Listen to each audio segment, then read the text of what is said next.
Bonjour à toutes, bonjour à tous, bienvenue dans votre journal des produits de bourse de l'Obsa, journal du lundi 11 novembre avec la France qui a vu en fin de semaine dernière sa note abaissée par Standard & Poor's, une note qui passe de AA+ à AA. Sont pointés du doigt par l'agence américaine le chômage élevé de l'Hexagone, mais aussi sa marge de manœuvre très limitée financièrement parlant. Une nouvelle qui évidemment avait des conséquences à la bourse de Paris avec les valeurs bancaires qui affichaient tout un net recul. BNP Paribas était en retrait de 0,97% à 53,010, imité donc par Crédit Agricole et Société Générale à moins 0,46 et moins 2,34%.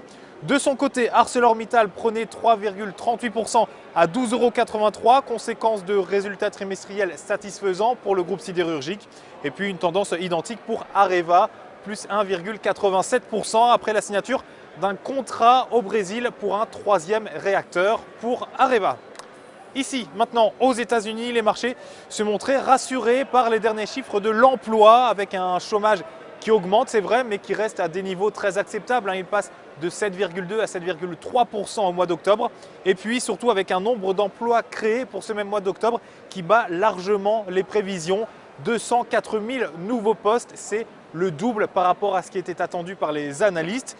Des chiffres rassurants donc pour des marchés au plus haut avec un Dow Jones qui clôturait autour des plus 0,86%. Le Nasdaq, lui, empochait 1,47, 1,50%. De son côté, Twitter vivait une deuxième journée assez compliquée ici à Wall Street. On s'en doutait après avoir gagné plus de 70% lors de son entrée en bourse. Twitter qui ce vendredi, glissait de plus de 7%. Groupon, lui, de son côté, engrangé 6,6%. Et puis, on attendait également vendredi en fin d'après-midi le discours de Ben Bernanke, le patron de la Réserve fédérale, des propos qui peut-être allaient rassurer les consommateurs américains dont l'indice de confiance a chuté en ce début novembre, un indice qui passait de 73,2 à 72 points. Pour terminer, comme à chaque fois, la valeur à suivre et c'est aujourd'hui le fabricant de pneumatiques Michelin, dont le titre se retourne à la baisse sous sa moyenne mobile 50 jours. La moyenne mobile à 20 jours, elle, négativement orientée, exerce par ailleurs une pression baissière sur la valeur.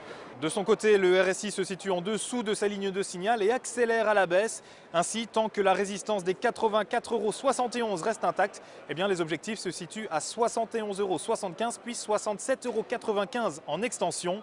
La stratégie qui vous est donc proposée pour jouer cette valeur est l'achat du warrant put Michelin à C126T d'Unicredit.